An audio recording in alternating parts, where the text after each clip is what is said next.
Welcome back to silent banking. എല്ലാവരും പഠിക്കാൻ തുടങ്ങിയോ? ഇല്ലെങ്കിൽ ഇപ്പൊ തന്നെ പോയി നമ്മുടെ ചാനലിൽ സബ്സ്ക്രൈബ് ചെയ്ത് ക്ലാസ്സസ് ഒക്കെ കാണുക. കാരണം നമ്മുടെ കയ്യിൽ വേസ്റ്റ് ചെയ്യാൻ ടൈം ഇല്ല. നമുക്ക് വരുന്ന എല്ലാ ബാങ്ക് എക്സാംസും അറ്റൻഡ് ചെയ്യാനുള്ളതാണ്, പരീക്ഷ പാസ്സാവാനുള്ളതാണ്, ജോലിക്ക് കയറി സാലറി മേടിച്ച് അടിച്ചു പൊളിക്കാനുള്ളതാണ് അല്ലെ. സോ ആസ്പിറൻസ്, നിങ്ങൾ കേട്ടത് ശരിയാണ്. അച്ചീവേഴ്സ് ബാച്ച് ഇതാ ലോഞ്ച് ആവുകയാണ്. 700+ hours of class, daily 4 to 5 hours and weekly 5 to 6 days of classes.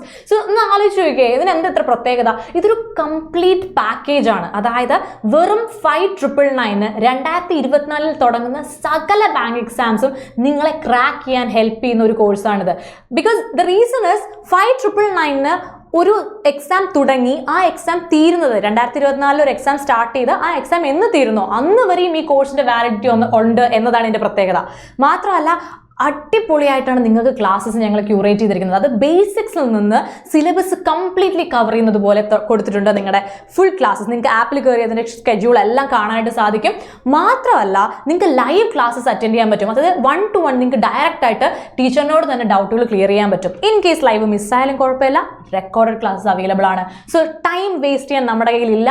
പെട്ടെന്ന് തന്നെ പോയി കോഴ്സ് പർച്ചേസ് ചെയ്ത് നന്നായിട്ട് പഠിച്ച് ഉടനെ തന്നെ റാങ്ക് ലിസ്റ്റിൽ വരിക. സോ ഇംഗ്ലീഷിന്റെ ക്രാക്കർ സീരീസ് തുടങ്ങിയിട്ടുണ്ട്. എല്ലാവരും ചാനലിൽ പോയി അത് കാണുക. നിങ്ങൾക്ക് എന്തൊക്കെ പഠിക്കണം, എന്തൊക്കെയാണ് നിങ്ങൾക്ക് ഡൗട്ട് ഉണ്ടാവുക, എന്തൊക്കെയാണ് നിങ്ങൾക്ക് തെറ്റുന്നത്, എന്തിന്റെ ക്ലാസ്സസ് നിങ്ങൾക്ക് ആവശ്യമാണെന്ന് കമന്റ് ചെയ്യുക. അതെല്ലാം നിങ്ങൾക്ക് ഞാൻ ക്യൂറേറ്റ് ചെയ്ത് തരുന്നതായിരിക്കും. Don't worry about it. But ഒരു കാര്യം ശ്രദ്ധിക്കണം, ഇംഗ്ലീഷും ക്വാണ്ടും റീസണിങ്ങും കറണ്ട് അഫയർസിന്റെ ഒക്കെ അടിപൊളി ക്ലാസ്സസ് ആണ് ചാനലിലുള്ളത്. അത് കാണാൻ നിങ്ങൾ സബ്സ്ക്രൈബ് ചെയ്യണം. ബെല്ലൈക്കൺ പ്രസ് ചെയ്താൽ മാത്രമേ നോട്ടിഫിക്കേഷൻ വരുമ്പോൾ നിങ്ങൾക്ക് അറിയാൻ പറ്റത്തുള്ളൂ. മാത്രമല്ല ഫ്രണ്ട്സിനൊക്കെ ഷെയർ ചെയ്യുക, ലൈക്ക് ചെയ്യുക, കമന്റ് ചെയ്യുക. ഓക്കെ, ഇതൊന്നും മറക്കരുത്. ഇതൊരു പ്രോസസ്സാണ്, ഒരു സ്മാർട്ട് വേ ഓഫ് സ്റ്റഡിയിങ് ആണ് നമ്മൾ ഉദ്ദേശിക്കുന്നത്. അതിലൂടെ നമ്മൾ ഈ ഒരു എക്സാം പാസ്സാവാൻ പോവാണ്. ഇവിടെ ഇപ്പോ കൺഫ്യൂസിങ് വേർഡ്സ് ഇൻ ഇംഗ്ലീഷ് ആണ് നമ്മൾ ഇന്ന് നോക്കുന്നത്. അപ്പൊ എന്താണ് അതിന്റെ പ്രത്യേകത എന്ന് ചോദിച്ചു കഴിഞ്ഞാൽ, ഏതൊരു കോമ്പറ്റീറ്റീവ് എക്സാം എഴുതുന്ന കുട്ടിക്കും ഫേസ് ചെയ്യുന്ന ഒരു പ്രോബ്ലം, ഒരു ക്വസ്റ്റ്യൻ തന്നു, അതിൽ വേർഡ് ആഡ് ചെയ്യണം, ബ്രാക്കറ്റിൽ 4 വാക്കുകളുണ്ട്. പക്ഷെ വേർഡിന്റെ എക്സാക്ട് മീനിങ് അറിയില്ല, അല്ലെങ്കിൽ ആ വേർഡ് ഒന്നിന്റെ മീനിങ് അറിയാം, എല്ലാം ഏകദേശം സിമിലർ ആണ് കാണാൻ, സൗണ്ട്സ് ഓൾസോ ദ സെയിം. അപ്പോൾ ഓരോന്ന് പ്ലേസ് ചെയ്ത് നോക്കും, എന്നിട്ട് ഏറ്റവും കറക്റ്റ് ആയിട്ട് സൗണ്ട് ചെയ്യുന്ന ഏതാണെന്ന് അത് കറക്റ്റ് ആയിട്ട് കൊടുക്കും. അതായത് കേൾക്കുമ്പോൾ കൊള്ളാം, കേൾക്കുമ്പോൾ രസമുണ്ട് എന്ന് തോന്നുന്നത് കറക്റ്റ് ആണെന്ന് കൊടുക്കും. ആൻസർ കീ വരുമ്പോൾ തെറ്റും. കാരണം ഇംഗ്ലീഷിൽ ഒരു പ്രത്യേകതയുണ്ട്, വാക്കുകളുടെ സ്പെല്ലിംഗ് മാറിയാൽ വാക്കുകളുടെ മീനിങ് എൻറ്റയർലി മാറി. കേൾക്കാൻ ഒരുപോലെ ആയിരിക്കും, pronunciation will be same, but meaning completely different ആയിരിക്കും. നോക്കിക്കേ, സെൻസർ, സെൻസർ, സെൻഷർ, സെൻസർ, ഈ 4 വാക്കുകളിൽ 2 നിങ്ങൾ കേട്ടിട്ടുണ്ടാവും. എനിക്ക് ഓർമ്മയുണ്ട്, ആദ്യത്തെയും രണ്ടാമത്തെയും സെൻസർ നിങ്ങൾ കേട്ടിട്ടുണ്ടാവും. ബാക്കി 2 ചിലർ കേട്ടിട്ടുണ്ടാവില്ല, ചിലർ കേട്ടിട്ടുണ്ടാവും. പക്ഷെ നിങ്ങളൊന്ന് ശ്രദ്ധിച്ചേ, ഈ 4 വാക്കുകളും കുറച്ചൊക്കെ സ്പെല്ലിങ്ങിന് അങ്ങോട്ടും ഇങ്ങോട്ടും ഡിഫറൻസ് വന്നപ്പോൾ അവരുടെ മീനിങ് എൻറ്റയർലി മാറി. ഈവൻ ദോ അവർ കേൾക്കുമ്പോൾ ഒരുപോലെ ഫീൽ ചെയ്യുന്നുണ്ടെങ്കിൽ പോലും മീനിങ് കംപ്ലീറ്റ്ലി മാറി. നമുക്ക് നോക്കിയാലോ മീനിങ്. First one, censor. എന്താണ്? Examine and officially suppress and unacceptable part. അല്ലെ, നമ്മൾ സിനിമയിലൊക്കെ സെൻസർ ചെയ്യുന്നത് കണ്ടിട്ടുണ്ട്. നമുക്ക് അക്സെപ്റ്റ് ചെയ്യാൻ പറ്റാത്ത കാര്യങ്ങളെ നമ്മൾ സപ്രസ് ചെയ്യുന്നതാണ് സെൻസർ എന്ന് പറയുന്നത്. നിങ്ങൾ എഴുതിയെടുത്തോളൂ. എക്സാമിൻ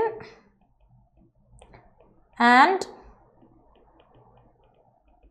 ഒഫീഷ്യലി സപ്രസ്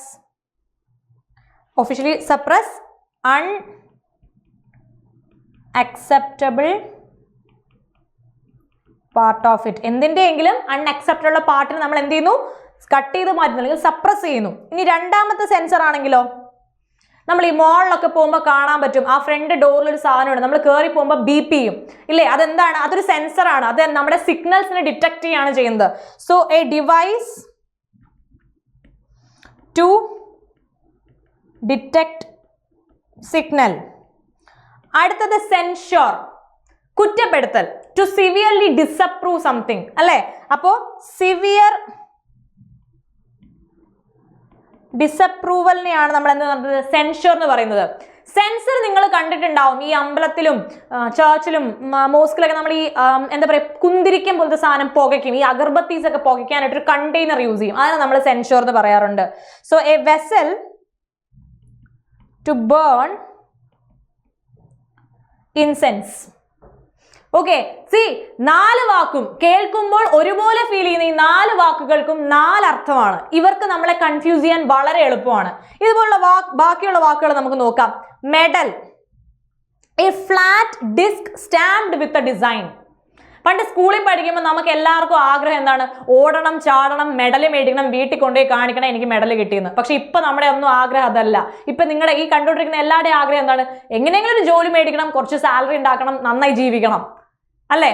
മെഡൽ മേടിക്കണം. ഇപ്പം എനിക്ക് മെഡൽ വേണം എന്ന് ആരെങ്കിലും പറയുന്നുണ്ടോ? ഇല്ല. നമുക്കിപ്പം റാങ്ക് ലിസ്റ്റിൽ പേര് വരിക, ജോലി കിട്ടുക, അതിനപ്പുറത്തേക്ക് നമുക്കൊരു ചിന്തയില്ല. പക്ഷെ ഒരു കാലത്ത് മെഡലിന് ഭയങ്കരമായ ഒരു വാല്യൂ നമ്മൾ കൊടുത്തിരുന്നു.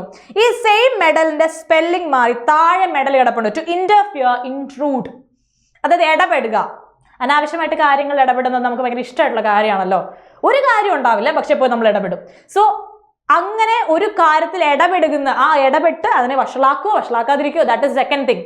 പക്ഷെ ഇടപെടുന്നതിന് ടു ഇന്റർഫിയർ ഇൻ സംതിങ്, നമുക്ക് ആവശ്യമില്ലെങ്കിലും നമ്മൾ ഇന്റർഫിയർ നമുക്ക് എന്ത് പറയാം? മെഡൽ എന്ന് പറയാം. അടുത്ത് നോക്കിയേ, മെറ്റൽ. എല്ലാവർക്കും അറിയാം, ഒരു ഹാർഡ് ഓർഗാനിക് സബ്സ്റ്റൻസ്, ഒരു മെറ്റൽ. ആ മെറ്റൽ, ആ ഹാർഡ് ഓർഗാനിക് സബ്സ്റ്റൻസ് എല്ലാവർക്കും. അതേ മെറ്റലിന് 2 T വരെയാണ് താഴെ, METT. ആ എ മാറി LE ആയി. അപ്പൊ അതിന്റെ മീനിങ് മാറി. Courage, spirit, energy. ഈ കണ്ടുകൊണ്ടിരിക്കുന്ന എല്ലാവർക്കും ഒരു സ്പിരിറ്റ്, എനർജി ഉണ്ട്. ഒരുപാട് പേര് ഒരു കോമ്പറ്റേറ്റീവ് എക്സാം എഴുതി പാസ്സാവാനായി നിങ്ങൾ ടൈം സ്പെൻഡ് ചെയ്യാണ്. സോ നിങ്ങൾക്കുണ്ട് സ്പിരിറ്റും എനർജിയും കറേജും ഒക്കെ. നമ്മൾ പാസ്സാവും, ഉറപ്പായിട്ടും പാസ്സാവും. അടുത്ത് നോക്കിയേ, ക്വയറ്റ്, QUIET, അതായത് എന്താണ്? ശബ്ദം ഉണ്ടാക്കരുത് എന്ന് പറയുന്ന ക്വയറ്റ്. രണ്ടാമത്തതോ QUITE, അതായത് വെരി അല്ലെങ്കിൽ ലിറ്റിൽ, കുറച്ച് എന്നുള്ള രീതിയിൽ ഉപയോഗിക്കുന്ന വാക്ക്. തൊട്ട് താഴത്ത് നോക്കിയേ, principal and principle. First one എന്താണ്? പ്രിൻസിപ്പാൾ എന്താണ്? A person who is in charge of a school, അല്ലെ? A person who is in charge of, who's in charge of a school or a company or an institution. നമുക്ക് എന്ത് വേണമെങ്കിലും പറയാം. ഇനി അടുത്ത principal എന്ന് വെച്ചാൽ എന്താണ്? ഒരു ഗൈഡ് ലൈൻ ആയിരിക്കും, അല്ലെ? ഒരു റൂളോ ഗൈഡ് ലൈനോ ഒക്കെ ഉണ്ടാവും. ഏതൊരു ഇൻസ്റ്റിറ്റ്യൂഷൻ ഒരു ഗൈഡ് ലൈൻ ഉണ്ടാവും, ഇത് പ്രകാരമാണ് ഈ ഇൻസ്റ്റിറ്റ്യൂഷൻ പ്രവർത്തിക്കുന്നത് എന്നുള്ള. അതാണ് പ്രിൻസിപ്പിൾ. കാരണം ഒരു സ്പെല്ലിംഗ് മാറിയപ്പോൾ അവിടെ എൻറ്റയർലി മീനിങ് മാറി. പക്ഷെ കേൾക്കുമ്പോൾ രണ്ടിനും ഒരേ പ്രൊനൗൺസിയേഷൻ ആയിട്ട് നമുക്ക് ഫീൽ ചെയ്യും. അടുത്ത നോക്കിയേ, ഡെസേർട്ടും ഡിസേർട്ടും. ഡെസേർട്ട് എന്താണ്? To abandon dry sandy area. ഒന്നും പറയാനില്ല, മരുഭൂമി. ഡെസേർട്ട് നമുക്ക് മനസ്സിലായി. ഡിസേർട്ട് എന്താണ്? Final sweet course in a meal. നമ്മൾ എല്ലാവരും കഴിച്ചു കഴിയുമ്പോൾ നമുക്ക് ഉച്ചയ്ക്ക് ചോറൊക്കെ കഴിച്ച് കഴിയുമ്പോൾ ഒരു ഫീലിംഗ് വരും, ഹായ് കുറച്ച് മധുരമുള്ള എന്തെങ്കിലും കഴിക്കാൻ പറ്റുമെന്നെങ്കിലെന്ന് എല്ലാ മനുഷ്യർക്കും തോന്നും. ഒരു ഇത്തിരി സ്വീറ്റ്സ് കഴിക്കാൻ പറ്റുമെന്നെങ്കിൽ. നല്ല സ്പൈസി ആയിട്ട് കഴിക്കുമ്പോൾ സ്വീറ്റ് കഴിക്കാൻ ആഗ്രഹമുള്ള ആൾക്കാരുണ്ട്, ഇല്ലേ? അപ്പം ഡിസേർട്ടും ഡെസേർട്ടും രണ്ടും വ്യത്യസ്തമായ 2 മീനിങ് ഉള്ള ആൾക്കാരാണ്. സ്പെല്ലിംഗ് ശ്രദ്ധിക്കണം. സ്പെല്ലിംഗ് നിങ്ങളെ തെറ്റിക്കാൻ ചാൻസ് ഉണ്ട്. സോ സ്പെല്ലിംഗ് ശ്രദ്ധിക്കുക. അടുത്ത് നോക്കിയേ, സൈറ്റ്, സൈറ്റ്, സൈറ്റ്. മൂന്നിന്റെയും പ്രൊനൗൺസിയേഷൻ നമുക്ക് സിമിലർ ആണ്, പക്ഷേ എൻറ്റയർലി ഡിഫറെന്റ് മീനിങ് ആണ്. ഫസ്റ്റ് സൈറ്റ് എന്താ? ഡോക്യുമെന്റ് ഓർ കൊട്ടേഷൻ, അതിനൊക്കെ നമ്മൾ സൈറ്റ് എന്ന് പറയും, CITE. രണ്ടാമത്തതോ പ്ലേസ്, ലൊക്കേഷൻ. വർക്ക് സൈറ്റ് എന്നൊക്കെ കേട്ടിട്ടില്ലേ? ഒരു പണി നടക്കുന്ന സ്ഥലം. സോ അതൊരു വർക്കിംഗ് സ്പേസ് ആയിരിക്കും, ലൊക്കേഷൻ ആയിരിക്കും. ലാസ്റ്റ് സൈറ്റ് എന്താണ്? ഒരു സീൻ, നമ്മൾ കാണുക, കാഴ്ചയെ നമ്മൾ സൈറ്റ് എന്നാണ് പറയുന്നത്. രണ്ടും കേൾക്കുമ്പോൾ ഒന്നാണ്, വാക്കുകൾ വ്യത്യാസമാണ്, മീനിങ് വ്യത്യാസമാണ്. ഇനി ഈ പിക്ചർ ആക്ച്വലി നിങ്ങൾക്ക് വേണ്ടി ഞാൻ തന്നാണ്. നിങ്ങൾ എന്തായാലും ഈ പിക്ചർ എന്താന്ന് കാണുമ്പോൾ നിങ്ങളുടെ മനസ്സിൽ വരും, ഒരു കള്ളൻ ഒരു കള്ളത്തരം കാണിക്കുന്നു, അല്ലെങ്കിൽ ഒരു കൊള്ളക്കാരൻ, അല്ലെ? ഇനി ഇവിടുത്തെ എന്റെ ചോദ്യം, what is the difference between Rob and steel? നിങ്ങളൊന്ന് ആലോചിച്ച് നോക്കുക, എന്തായിരിക്കും റോബിന്റെയും സ്റ്റീലിന്റെയും ഡിഫറൻസ്? വളരെ സിമ്പിൾ ആണ്. ഇപ്പം പലരും വിചാരിക്കും, റോബ് എന്ന് പറഞ്ഞാൽ കൊള്ളയടിക്കുക, സ്റ്റീൽ എന്ന് പറഞ്ഞാൽ മോഷ്ടിക്കുക. ആണോ? അല്ല. അത് മാത്രമല്ല, റോബിന്റെ അർത്ഥം എന്ന് വെച്ച് കഴിഞ്ഞാൽ to take something from a certain person or a place or an organisation. അതായത് ഇപ്പോൾ എനിക്ക് ഒരാളെ ഇഷ്ടമല്ല, ആ ആൾ കുറച്ച് പൈസക്കാരനാണ്, ആ ആൾക്ക് കുറേ ജ്വല്ലറി ഉണ്ട്. അപ്പം ഞാൻ എന്ത് ചെയ്യും? ആ ഷോറൂമിൽ പോയിട്ട് ആ പുള്ളിക്കാരനെ മാത്രം ജ്വല്ലറി ഷോപ്പിൽ നിന്നെല്ലാം എന്ത് ചെയ്യും? കട്ടിട്ട് വരും. അതായത് ദി തിങ് ഈസ്, ഞാൻ ഒറിജിനലി പോയി കട്ടിട്ട് വരും എന്നല്ല കേട്ടോ. ഒരുപാട് ജ്വല്ലറി ഷോപ്സ് ഉണ്ടെങ്കിൽ പോലും എനിക്ക് ആ ഒരാളുടെ ഷോപ്പ് മാത്രം നോക്കി പോയിട്ട് ഞാൻ എന്ത് ചെയ്യുക? കക്കുക. അപ്പോൾ ദി തിങ് ഈസ്, ഒരാളെയോ ഒരു ഓർഗനൈസേഷനോ ഒക്കെ ഇപ്പൊ നമ്മൾ സിനിമയൊക്കെ കാണുമ്പോൾ സിനിമയിൽ നമുക്ക് അറിയാൻ പറ്റും, ഒരു പേഴ്സൺ, ഇപ്പൊ നിങ്ങൾ പൃഥ്വിരാജിന്റെ പഴയ ഒരു റോബിൻഹുഡിന്റെ ഒരു പടമുണ്ട്, ആ പടം കണ്ടെങ്കിൽ ഒരു പെർട്ടിക്കുലർ പേഴ്സന്റെ ബാങ്ക് മാത്രമാണ് ആര് ചെയ്യുന്നത്? ആ പുള്ളിക്കാരൻ ഇങ്ങനെ റോബ് ചെയ്യുന്നത്. അവിടെ ആളോടുള്ള ദേഷ്യമാണ് ആ പുള്ളിക്കാരൻ ആ റോബ് ചെയ്ത് ചെയ്യുന്നത്, അല്ലെ? ഇത് സ്റ്റീൽ ആവുമ്പോൾ അങ്ങനെയല്ല, നമുക്കൊരു വസ്തു ആണ് അവിടെ ഫോക്കസ് വരുന്നത്. ഇപ്പൊ എനിക്കൊരു എന്താ പറയുക, ഒരു ഫോണ് മോഷ്ടിക്കണം. എനിക്ക് ഏത് കടയിൽ പോയി ഒരു ഫോൺ മോഷ്ടിക്കാം. എനിക്ക് ഇന്ന കടയിൽ തന്നെ പോകണം എന്നില്ല. ആ സാധനത്തിനാണ് അവിടെ വാല്യൂ ഉള്ളത്. ഇപ്പൊ മീശ മാധവല്ല നമുക്കൊരു സീൻ അറിയാം, കിണ്ടി അല്ലെ. സോ ഓരോ വസ്തുവിന് വാല്യൂ വരുമ്പോൾ when the focus go to a thing അവിടെ സ്റ്റീലാണ്. അല്ലെങ്കിൽ ഒരു പേഴ്സണൽ ഓർഗനൈസേഷൻ വരുമ്പോൾ അത് റോബ് ആയിരിക്കും. അപ്പൊ നിങ്ങൾ അതിന്റെ മീനിങ് എഴുതിയെടുത്തോ. റോബ് എന്ന് വെച്ചാൽ to take money from an organization, person, etc. But steal എന്ന് പറഞ്ഞാൽ to focus on the thing which is taken. എന്താണ് നമ്മൾ കട്ടത് ആ സാധനത്തിനായിരിക്കും അവിടെ ഇമ്പോർട്ടൻസ്. അപ്പൊ സെന്റൻസിൽ ഒരു സാധനം കട്ടു എന്ന് കാണിക്കുകയാണെങ്കിൽ നമുക്ക് പെട്ടെന്ന് മനസ്സിലാവും അവിടെ സ്റ്റീലാണ്, റോബല്ല. സോ ഡിഫറൻസ് മനസ്സിലായില്ലേ? അടുത്തതിലേക്ക് പോയാലോ? അടുത്ത പിക്ചറിൽ എന്താണ്? ഒരു കുട്ടിക്ക് ഒരു പെൻസിൽ കൊടുക്കുകയാണ്. ഇവിടെയും നമുക്ക് 2 വേർഡ്സ് പഠിക്കാനായിട്ട് പറ്റും. Borrow,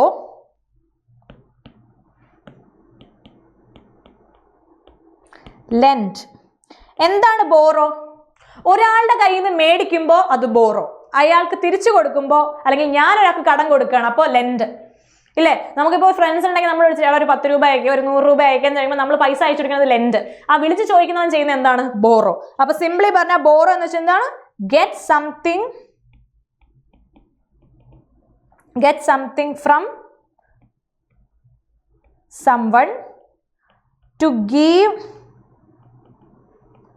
something to someone. മനസ്സിലായോ? ബോറോ ലെൻഡോ ഉള്ള വ്യത്യാസം. ഇനി അടുത്തത് ഡിവൈസ്. ഇവിടെ ശ്രദ്ധിച്ചേ, DEVISE താഴെ CE. ഡിവൈസ് എന്ന് വെച്ചാൽ ടു ക്രിയേറ്റ് ചെയ്യുക, ഒരു ഐഡിയ ഒക്കെ ക്രിയേറ്റ് ചെയ്യാന്നാണ്. മറ്റേ ഡിവൈസ് ആകുമ്പോഴോ പ്ലാൻ, ടൂൾ, അതിനെയൊക്കെ നമ്മളൊരു കമ്പ്യൂട്ടർ, ഇപ്പം ഒരു ഫോൺ ഉണ്ടെങ്കിൽ അതൊരു ഡിവൈസ് ആണ്, ഒരു ലാപ്ടോപ്പ് ഉണ്ടെങ്കിൽ അതൊരു ഡിവൈസ് ആണ്. ഓക്കെ, സോ അതിന്റെ രണ്ടിന്റെ വ്യത്യാസം ഒരു എസും ഒരു സിയും ആണ്. ശ്രദ്ധിച്ചില്ലേ? അടുത്തത് ആക്സെന്റ്. ആക്സെന്റ് എന്താ? Pronunciation, common to region. Usually accent എന്ന് പ്രൊനൗൺസ് ചെയ്യുന്നത് കുറവാണ്. ആക്സെന്റ് എന്ന് പറഞ്ഞാൽ അസെന്റ് എന്ന് പറയുന്ന ആൾക്കാരും ഉണ്ട്. പക്ഷെ ഇത് ശരിക്കും ആക്സെന്റ് ആണ്. പിന്നെ അസെന്റ് എന്ന് വെച്ചാൽ എന്താണ്? To act of rising. The act of rising or climbing. ഒരു മൗണ്ടനൊക്കെ ക്ലൈംബ് ചെയ്യുമ്പോൾ നമ്മൾ അസെന്റ് ചെയ്യാന്ന് പറയും. ഇനി ലാസ്റ്റ് അസെന്റ് എന്ന് വെച്ചാൽ കൺസെന്റ്. ഒരു എഗ്രിമെന്റ് ഒക്കെ അസെന്റ് വെച്ചാൽ നമ്മൾ സൈൻ ചെയ്യും. I agree. നമ്മളിപ്പോൾ ഏതൊരു എക്സാമിനേഷന് ആപ്ലിക്കേഷൻ ഫിൽ ചെയ്താലും അതിൽ താഴെ ഒരു ഇതുണ്ടാവും, ഐ എഗ്രി ടു ലൈക്ക് ആ കൊടുത്തിരിക്കുന്ന ഇൻഫർമേഷൻസ് എല്ലാം കറക്റ്റ് ആണ്, ഞാൻ എഗ്രി ചെയ്യുന്നു എന്നൊരു ചെറിയ കോളുണ്ട്, നമ്മൾ ടിക്ക് ചെയ്യണം. So that is ascent. മൂന്നിനും ചെറിയ ചെറിയ വ്യത്യാസമേ ഉള്ളൂ. സ്പെല്ലിംഗ് നോക്കിയാൽ നിങ്ങൾക്ക് മനസ്സിലാവും. ബട്ട് പ്രൊനൗൺസിയേഷൻ ഏകദേശം ഒരുപോലെയാണ്. സോ മൂന്നിന്റെയും ഡിഫറൻസ് മനസ്സിലായല്ലോ? ഇനി അടുത്ത് നോക്കിയേ, കോംപ്ലിമെന്റ്. ഒരു ഇയും ഒരു ഐയും കാരണം മാറിപ്പോയ വാക്കുകളാണ്. ഒരെണ്ണത്തിന്റെ അർത്ഥം എന്താണ്? ഞാൻ നല്ല ഡ്രസ്സൊക്കെ ഇട്ട് വന്നു, ഇപ്പൊ ഞാൻ പറയാം wow you are looking so good അല്ലേ? നമ്മളിപ്പോ റീൽസ് ഒക്കെ കാണുമ്പോൾ നമുക്ക് കാണുന്ന ചില വാക്കുകളുണ്ട്, wow you are looking beautiful, അങ്ങനെ നമ്മൾ കാണും. സോ അത് കോംപ്ലിമെന്റ് ആണ് അല്ലെ? പക്ഷേ രണ്ടാമത്തെ ഈ വരുന്ന കോംപ്ലിമെന്റ് എന്താണ്? ഇതെന്താണ്? എന്തെങ്കിലും ഒരു കാര്യം കംപ്ലീറ്റ് ചെയ്യുമ്പോൾ, അതായത് നമ്മളിപ്പോൾ ഒരു സാധനം പർച്ചേസ് ചെയ്ത് കഴിയുമ്പോൾ നമുക്ക് കോംപ്ലിമെന്ററി ആയിട്ടൊരു ഗിഫ്റ്റ് തരാണ്. ദാറ്റ് ഈസ് ദാറ്റ് അവിടെ ഒരു എൻഡിങ് നടന്നു, ഒരു കംപ്ലീഷൻ നടന്നു എന്ന് കാണിക്കാൻ വേണ്ടി കൊടുക്കുന്നതാണ്. Okay, complement means that complete something else, whereas compliment means a nice thing to say to someone. Black and white complement each other quite well. Black and വൈറ്റും ഒരു അടിപൊളി കോമ്പിനേഷൻ ആണ്, നമുക്കറിയാം. Radha gave a nice compliment for my lunch. ഞാൻ ഇന്ന് ഉണ്ടായിക്കൊണ്ടത് food അവൾക്ക് ഭയങ്കരമായിട്ട് ഇഷ്ടപ്പെട്ടു. അപ്പോൾ അവൻ പറഞ്ഞു this is like very nice അല്ലെ? എന്താണ് രണ്ടാമത്തത്? കോംപ്ലിമെന്റും. മറ്റേ കോംപ്ലിമെന്റ് എന്ന് വെച്ചാൽ എന്താണ്? ഇതിനെയും കംപ്ലീറ്റ് ചെയ്യാൻ, ഇവർക്ക് രണ്ടുപേർക്കും പരസ്പരം കംപ്ലീറ്റ് ചെയ്യാൻ പറ്റും എന്നാണ് കാണിച്ചിരിക്കുന്നത്. രണ്ടാമത്തതിൽ എന്താ പറയുന്നത്? That it is good. Okay, അപ്പം മാറിപ്പോരുത്. ഈ വരുന്നത് മീൻ ചെയ്യുന്നത് ഒരു കംപ്ലീഷൻ ആണ്. അതായത് ബ്ലാക്കിനെ കംപ്ലീറ്റ് ചെയ്യാൻ വൈറ്റിന് പറ്റും, ആ കോമ്പിനേഷന് പരസ്പരം കംപ്ലീറ്റ് ചെയ്യാൻ പറ്റും. അതുപോലെ രണ്ടാമത്തതാണെങ്കിലോ ഭംഗിയുണ്ട്, you look good, looking like a wow എന്നൊക്കെ കേട്ടിട്ടില്ലേ? So it's that. അതൊരു ആ ഭംഗിയെ നമ്മൾ കോംപ്ലിമെന്റ് ചെയ്യുമ്പോൾ ഐ ഉപയോഗിക്കും, ഒരു കംപ്ലീഷൻ പറയുമ്പോൾ നമ്മൾ ഇ ഉപയോഗിക്കും. അതാണ് ഈ വേർഡ്സിന്റെ ഡിഫറൻസ്.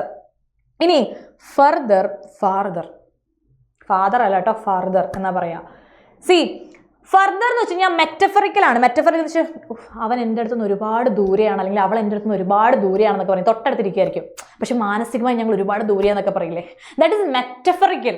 അതൊരു മെറ്റഫറിക്കൽ രീതിയിൽ പറഞ്ഞാൽ ഞങ്ങൾ ദൂരത്തിലാണ്, ശരിക്കും ദൂരത്തിലായിരിക്കും, തൊട്ടടുത്തിരിക്കുകയായിരിക്കും. ഇനി രണ്ടാമത്തെ എന്ന് വെച്ച് കഴിഞ്ഞാൽ ഫിസിക്കലി ഡിസ്റ്റൻസ് ആയിരിക്കും. അത് ഞാൻ ഇവിടെയും ഞാൻ പറയുന്ന ആൾ എൻ്റെ അടുത്ത് ഒരുപാട് ദൂരം, 2 to 3 കിലോമീറ്റേഴ്സ് ദൂരെയായിരിക്കും നിൽക്കുക, അല്ലെങ്കിൽ ഒരു എൻ്റെ 1 hand ഡിസ്റ്റൻസിൽ ഒരു 3-4 പേര് കഴിഞ്ഞിട്ടൊക്കെ ആയിരിക്കും നിൽക്കുക. അത് ഫിസിക്കൽ ഡിസ്റ്റൻസിനെ നമുക്ക് എ കൊണ്ട് പറയാം, ഫാർദർ എന്ന് പറയാം, FARTHER പറയാം. പക്ഷെ ഫർദർ എന്ന് പറയുമ്പോഴത്തേക്ക് എന്താ പറയുക, ഒരു മെറ്റഫറിക്കൽ ആണ്. ശരിക്കും ദൂരെ ആയിരിക്കില്ല, തൊട്ടടുത്തായിരിക്കും, പക്ഷെ നമ്മൾ പറയും എന്നെ മനസ്സിലാക്കുന്നില്ല, എൻ്റെ അടുത്ത് ഒരുപാട് ദൂരെയാണെന്ന്. Okay, so that is the difference between the 2 words. ഇത്രയല്ല, ഇനിയും വാക്കുകൾ വരും, ഒരുപാട് വാക്ക്. അപ്പൊ ഇന്ന് നിങ്ങൾ ചെയ്യേണ്ടത്, ഞാൻ ഇത്രയും വാക്ക് നിങ്ങളെ പറഞ്ഞു, ഞാൻ ആദ്യം ചോദിച്ച വാക്ക് ലേൺ ആൻഡ് സ്റ്റഡി തമ്മിലുള്ള വ്യത്യാസം എന്ത്? Learn and study. കമന്റ് ചെയ്യാം. ഓക്കെ, താഴെ നിങ്ങൾ കമന്റ് ചെയ്യുക എന്താണ് ലേൺ ആൻഡ് സ്റ്റഡി തമ്മിലുള്ള വ്യത്യാസം എന്ന്. സോ കൺഫ്യൂസിംഗ് വേർഡ്സിന്റെ അടുത്തൊരു പാർട്ടുമായിട്ട് ഞാൻ വരും. ടിൽ ദെൻ തന്നിരിക്കുന്ന എല്ലാ ക്ലാസ്സസും കാണാൻ, നന്നായി പഠിക്കുക, എക്സാം എഴുതി പാസ് ആവാൻ റെഡി ആയിട്ടിരിക്കുക. Okay, see you, by.